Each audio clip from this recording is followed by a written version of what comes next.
I am here once again for another interesting program.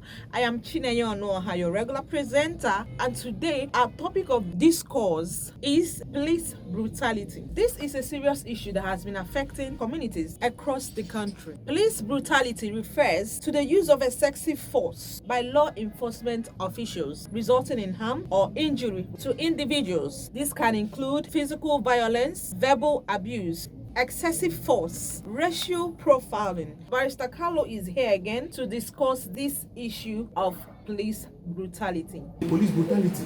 Sometimes our police, though we giving kudos to the police, they are working. But sometimes they act off, they act negatively, they act against the purview of the provisions of their law.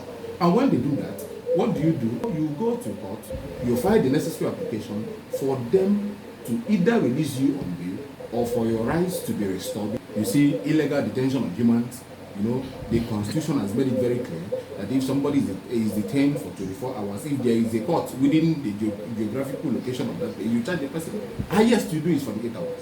Now, if somebody is detained more than 48 hours, what do?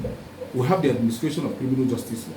If the police detains you more than 48 hours, you can bring an application in line with the relevant section in administration of criminal justice law of human rights. You bring your action, you come to court, you tell court, it's either the police produces me for trial or they grant me bail, administrative bail. Nobody can detain you more than 48 hours. If somebody detains more than 48 hours, then the person has trampled upon your rights. If you go to court, the necessary application you make is you make application in line with sections 35, 36, 37, 38, including 42, 43 of the 1999 Constitution.